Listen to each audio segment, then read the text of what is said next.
দর্শক, আপনাদের যেমনটি জানাচ্ছিলাম, মিরপুরে জনসংযোগ করছেন তারেক রহমান। আমরা সেখান থেকে সরাসরি আপনাদেরকে আরও খবর জানাতে চাই।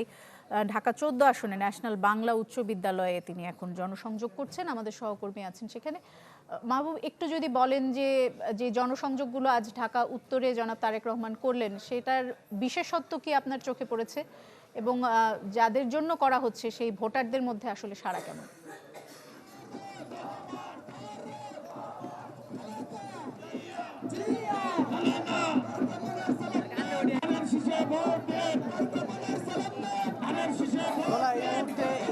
ন্যাশনাল উচ্চ বিদ্যালয় মাঠ মিরপুর 2 অবস্থিত।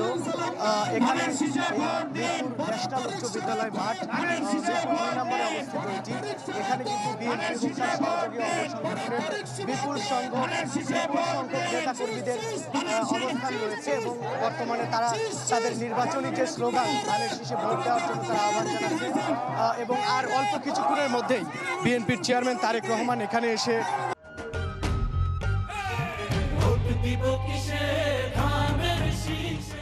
উপস্থিত হবেন। এখানকার এই ঢাকার যে 14 নাম্বার আসন যেখান থেকে লড়ছেন বিএনপির পক্ষ থেকে, তিনি হচ্ছেন সামজিদা ইসলাম তুলি, যিনি মায়ের ডাকের একজন সংগঠক। গুম হওয়া পরিবারের সদস্যদের নিয়ে যে সংগঠনটি গঠিত, এবং এই মুহূর্তে এখানে একটি ডকুমেন্টারি প্রদর্শন করা হচ্ছে এবং সেই ডকুমেন্টারি সবাই দেখছে।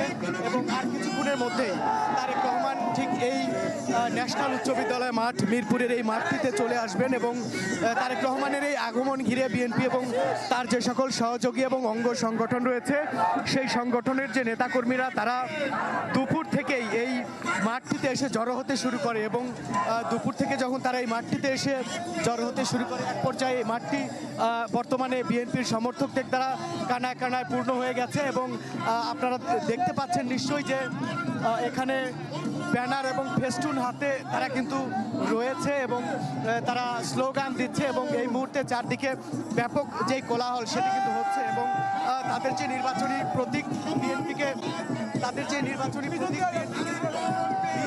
বিএনপির পক্ষে তারা ভোট দেওয়ার জন্য সবাইকে আহ্বান জানাচ্ছে। এবং এই ছিল এই মিরপুরের ন্যাশনাল উচ্চ বিদ্যালয় মাঠ থেকে সর্বশেষ।